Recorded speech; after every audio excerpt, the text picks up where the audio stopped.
Nuestro invitado llegó para presentar su último trabajo, o por lo pronto el que estamos difundiendo como último. Quizás esa cabecita ya esté trabajando en algunas horas pensando una nueva dinámica. La creación de este trabajo le significó el Premio Alfaguara. Un gusto conocerte. Muchísimas gracias, lo mismo digo. Naciste en un pago cercano y con el que Uruguay, y especialmente Montevideo, suele desarrollar una especie de hermandad. Así es. Sos de Rosario, Argentina. Exactamente, sí. Y para nosotros eso es como una isla empática. No tenemos muy buena relación con la Argentina, menos con el Gran Buenos Aires, o con los porteños más específicamente. Pero con los de ustedes, con los de Rosario, nos sentimos hermanos. Es muy singular. Posiblemente se deba al hecho de que ambas ciudades son ciudades portuarias. Y que hay un río que nos hermana, pero también hay una especie de circulación. Finalmente, Elvio Gandolfo, uno de los más grandes escritores argentinos, criado en Rosario, está viviendo en Montevideo y es casi uno de los grandes escritores uruguayos ya. Lebrero y Gandolfo tuvieron una relación muy estrecha, creo que alguna vez Lebrero estuvo en Rosario. Hay una circulación incesante de autores y de libros entre una ciudad y otra. Mucho le debemos a Inodoro, ¿eh? Claro, por supuesto. El gran Roberto Fontana Rosa fue uno de los pilares de la literatura argentina y en particular un gran orgullo para quienes nos hemos criado en Rosario. Yo lo veía en la Mesa de los Galanes, el lugar que compartía con sus amigos en un bar del centro de la ciudad y creo que cuando finalmente nos presentaron fue una especie de medalla que me puse y que nunca me voy a quitar. ¿Y sabés qué te dijo ese día? Sí, hablamos de fútbol, ambos somos de Rosario Central, entonces hablábamos de lo mal que le iba a nuestro equipo, que es lo que pasa siempre con el Rosario Central, siempre nos va más o menos mal, así que compartíamos esa frustración. Lo veías en la Mesa de los Galanes porque él ya era el autor internacional y tan respetado. ¿Y vos quién eras, Patricio? Pues bueno, un chico de 20 años, que es más o menos la edad que tenía cuando me fui de Rosario a estudiar a Alemania primero y después finalmente a España, y alguien que quería en algún momento escribir algunos libros. Naturalmente deseaba o soñaba con que alguno de esos libros tuviese una resonancia internacional y que quizás, tal vez, dadas ciertas circunstancias, era muy afortunado, podría llegar a ganar alguna vez un premio de la importancia del Premio Alfaguara. Estas cosas, estas ilusiones infantiles o juveniles se acabaron convirtiendo en realidad y aquí estoy. Bienvenido, felicitaciones. No es el único premio que has ganado. Yo estuve leyendo parte de tu trabajo profesional a esta altura y hay una serie de premios que marcan este camino. Así que capaz que cuando el jurado se enfrentó a eso, que obviamente no sabía quién lo había escrito, sintieron como un tufillo a ti, porque hay mucho de ti y de lo que ya se había visto en otros trabajos. Pero acá hay un trabajo extremadamente original. Vamos a la ficha técnica que hemos preparado para presentar a nuestro invitado y luego encaramos trascender un poquito esta portada del libro del Premio Alfaguara que viene a traernos Patricio Prón. Mañana tendremos otros nombres. Les cuento cómo lo leí, que capaz que les sirve a ustedes para ver si pueden hacerlo de la misma manera.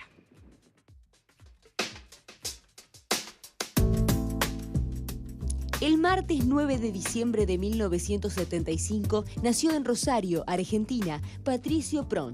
Hijo de periodistas, podría haber sido músico y estudió para ello, pero la literatura fue más fuerte. Se recibió de licenciado en Comunicación Social en la Universidad de su ciudad y más tarde obtendría el título de doctor en Filología Románica en la Georgia Augusta de Göttingen, en Alemania. Comenzó como periodista a principios de la década de los 90, lo que le permitió recorrer Europa, los Balcanes, África y Turquía como corresponsal del diario La Capital de Rosario y ha colaborado con otros medios escritos de su país y el resto del mundo, incluyendo Uruguay. Su primera novela, Formas de Morir, obtuvo el segundo premio en el concurso de novela policial de la editorial de la Universidad Nacional de Rosario y a partir de allí comenzó a llamar la atención de lectores y críticos. En una sociedad donde la inteligencia es cada vez más políticamente incorrecta, la imprevisible escritura de Prón resulta un alivio. Desde la extensión de sus títulos, que confía en que algún día lleguen a ocupar toda la portada de sus libros, hasta la última página, realmente valen la pena. Su última novela, Mañana tendremos otros nombres, aborda el amor líquido de estos tiempos, en los que las relaciones se limitan a la elección de un algoritmo diseñado, vaya a saber por quién, para conectar personas que en la mayoría de los casos ni siquiera saben cómo se llama el otro. Este relato acerca de la mercantilización del amor le valió nada menos que el premio Alfaguara, que recibió en su casa de Madrid, donde vive junto a su esposa en la medida que sus 2 gatos se lo permiten. A Patricio Prón no le gusta hablar por teléfono, comer platos modernos ni hacer deporte. Le alcanza con leer mucho y escribir bastante para seguir caminando en sus sueños, que es la mejor manera de ver la realidad.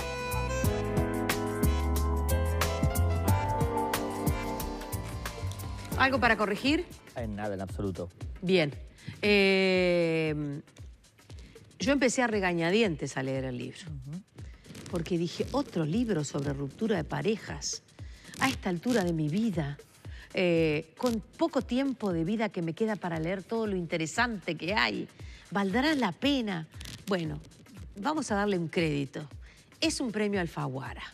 Y he leído unos cuantos premios Alfaguara y he tenido la suerte, me puse a recapitularlo, de presentar hasta 6. Bien. Y dije, vamos a ver cómo viene Patricio. Y Patricio vino por un lado increíble. Hasta que yo llevaba leídas unas, no sé, 30, 40, 50 páginas, iba remando sobre el libro. Digo, lo tengo que leer por trabajo, lo tengo que leer porque tengo que presentarlo. El tipo viene a Uruguay y yo no le puedo hacer una entrevista sin saber qué puso adentro. Hasta que entró un pájaro en una habitación. Exacto. Y ahí todo cambió para mí. Y ahí empecé a leerlo desde otro lugar, con una enorme admiración, a regañadientes, porque seguíamos hablando de lo mismo, pero realmente maravillada por una técnica y una capacidad de escribir muy poco frecuente. Señor Patricio, usted es un bicho muy raro. Muchas gracias. Me alegra mucho que así sea. Creo que los libros que valen la pena son aquellos que con los que tenemos una serie de batallas que acaban enriqueciendo la forma en que leemos, ¿no? No todo tiene que ser tan fácil y aunque este libro es un libro que, como dices bien, cuesta un poco, al final acaba mostrando sus armas. Sí, yo creo que lo hace prontamente, ¿no? Porque esa escena de la irrupción de un pájaro en una habitación cerrada por un edificio ante 2 personas que hasta ese momento están en una situación de pareja y en una suerte de semiconfortabilidad, como que va yendo sin demasiada cuestionamiento o meditación, esa irrupción de un ser vivo que busca encontrar una salida y no lo logra, tanto es así que termina muriendo en la búsqueda de esa salida, significa que una de las personas no se mueva y espera a que todo suceda, o espere a que todo suceda, y la otra esté sin moverse y esperando a que haya una solución, sin embargo, totalmente insatisfecha con la solución final. Y eso dispara una nueva categoría en su propia vida. Pasa de ser una suerte de matrimonio o pareja a ser una separada, ni siquiera digamos divorciada. Exacto. Sí, los describes muy bien. Estos personajes que tras 5 años de relación deciden, sin saber realmente muy bien por qué razón lo hacen, separarse finalmente, lo hacen también movidos por lo que creo que constituye una de las experiencias más comunes cuando uno está en una pareja, que es la pregunta que uno se hace acerca de si hay algo más, si no nos tocaba algo más. Ellos tienen la enorme generosidad de darle al otro la oportunidad de experimentar si había algo más para él o para ella, y de dar un paso atrás para contemplar un paisaje amoroso, un paisaje de los afectos y las relaciones humanas que ha cambiado mucho en los últimos años. En estos 5 años que ellos han pasado separados, que han pasado, perdón, en pareja, las cosas han cambiado por completo.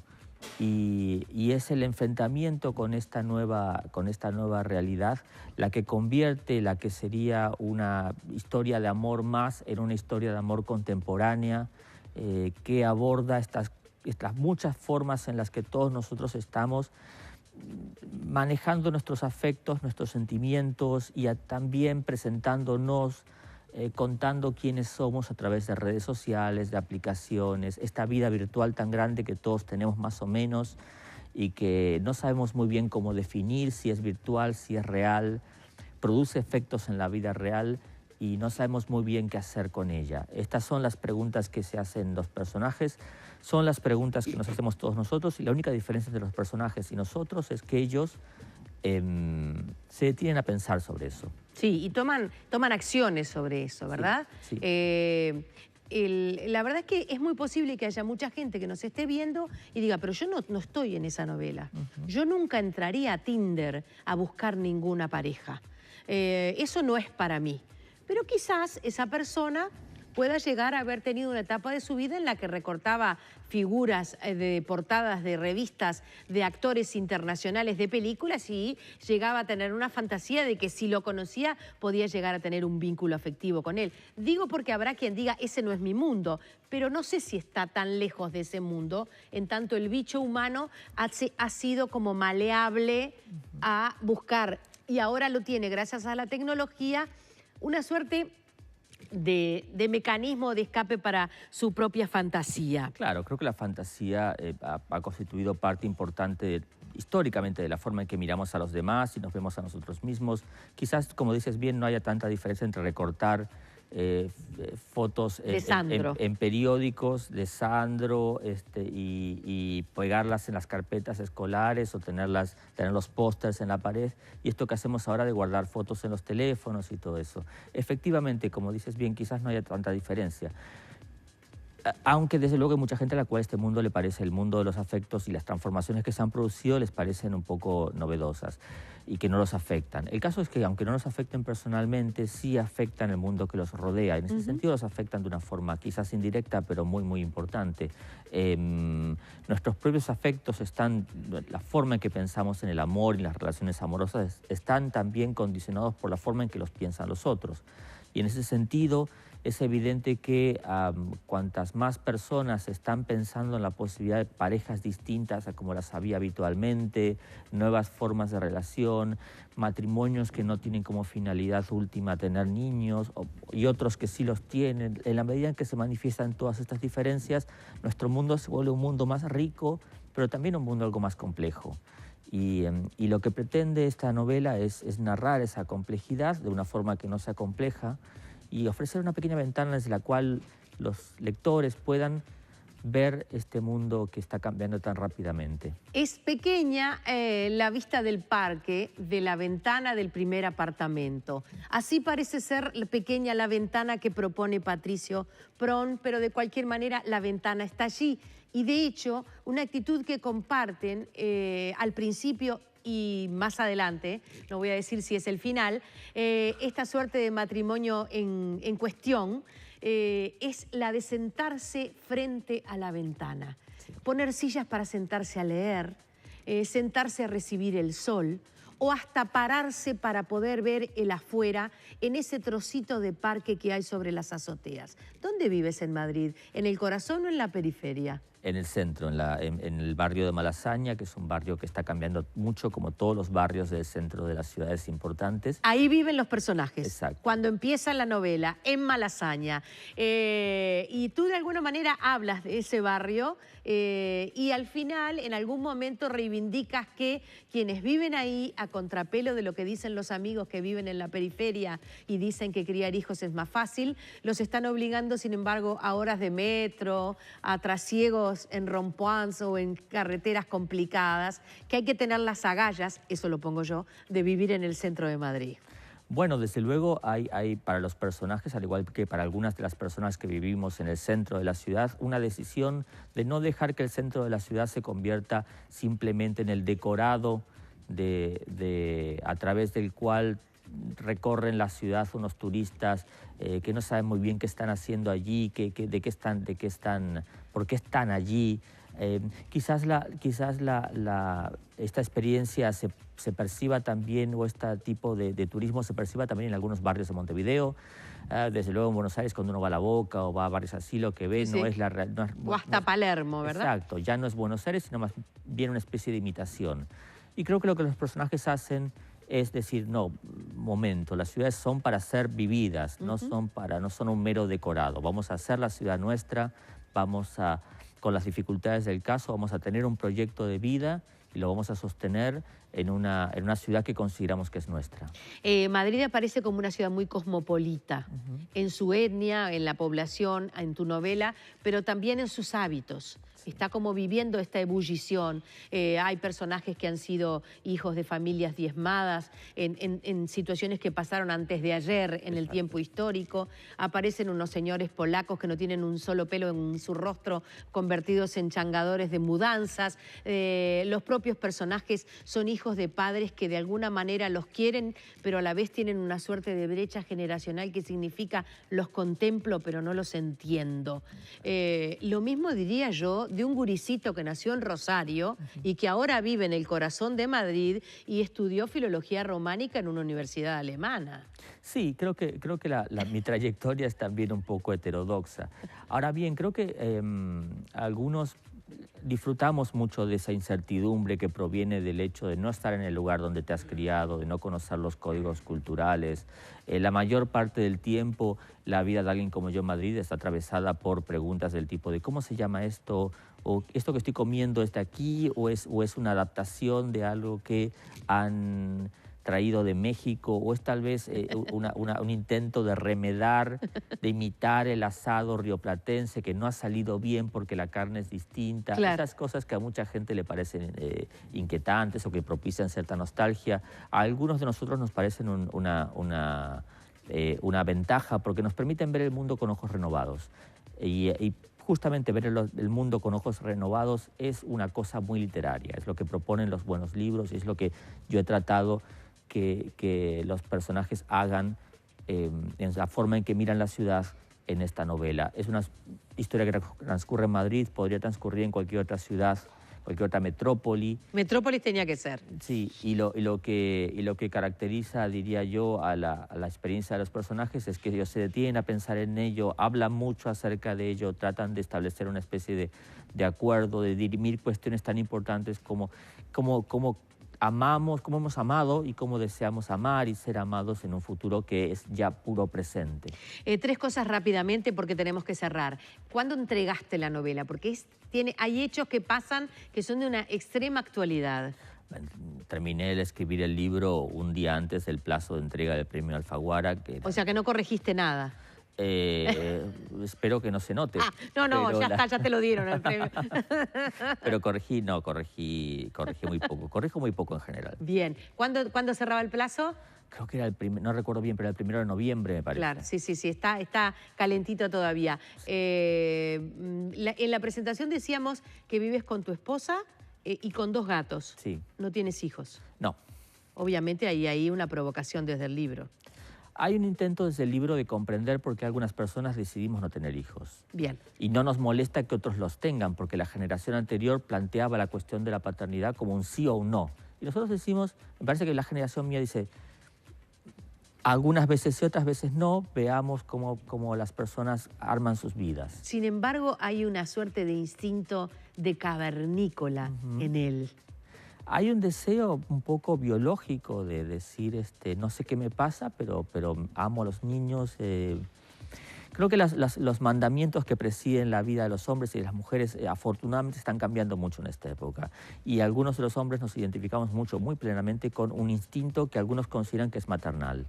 Y es precisamente la confrontación con eso en la pregunta de por qué si somos hombres lo que nos interesa es algo que nos interesa a las mujeres y por qué a algunas mujeres no les interesa ser mujeres en la forma que supuestamente tenían que ser mujeres, que se juega gran parte de las inquietudes de los personajes y las inquietudes de la novela, que son las inquietudes de todos nosotros en este momento. Gracias, Patricio Pron, por venir. La verdad es que me hubiera gustado tener como una situación de cenita, con un buen vino, para hablar un poquito, porque lo bueno que tiene este libro, entre otras cosas, que no se lee fácilmente y de una manera lineal y menos de un tirón, es que el personaje, protagonista, escritor, no miren hacia quien está conmigo, sino que piensan en el personaje, pero en fin, cada situación compleja que encuentra, o en todo caso fuera un poquitito de eje, dice, tendría que escribir sobre ello. Es como muy gracioso. El mecanismo que tiene el tipo para leer la realidad es el de escribir. Y eso es un hábito muy poco frecuente, que hace de ti un escritor muy poco frecuente. ¿Estás hoy a las 19 horas? Así es, en el Centro Cultural de España vamos a conversar con Valentín Trujillo y están todos muy invitados. ¿Vas a hablar de este libro o de lo que él proponga? Voy a hablar de este libro, voy a hablar de los gatos, voy a hablar de Madrid, voy a responder preguntas del público, vamos a sortear cabello, vamos a sortear un mechón de cabello para las con fans, un mechón de cana, se habla de la cana ahí. Es. Hay un momento en el que ella descubre su pelo y le muestra dónde empezaron las canas. Es un momento muy hermoso en la vida de todos nosotros. Es un momento muy hermoso en la vida de todos nosotros. Sí. Patricio Prom, bienvenido a casa. No sé el apellido de tu madre. Gini. Ah, porque me parecía que había que ponerlo en esta vida. Muy bien. A la hora de tener esa masculinidad bien interesante que se reivindica en el libro. Gracias por haber venido. Gracias a usted. Bienvenido a este país que lee mucho, que tiene librerías donde no podía entrar el personaje de la editora, absolutamente del escritor. Exacto. Qué mala y qué divina. Gracias por haber venido. Hace bien poquito estuve en Lisboa, en la librería Lello, sí. Donde ahora te cobran entrada, porque claro, la gente iba a sacarse fotos, no a comprar libros. Y encontraron ese truco. Saque una entrada para poder entrar. Después se la descontamos si compra, por ejemplo, un libro de Patricio Prom, porque hay un estante de libros en español. Gracias por haber venido. Muchas gracias a ustedes. Esta noche, entonces, en el Centro Cultural de España, 19:30. 19, creo. 19 horas. Entonces, la presentación con Valentín Trujillo de este premio Alfaguara, el último premio Alfaguara de novela. Y van 7 en mi vida.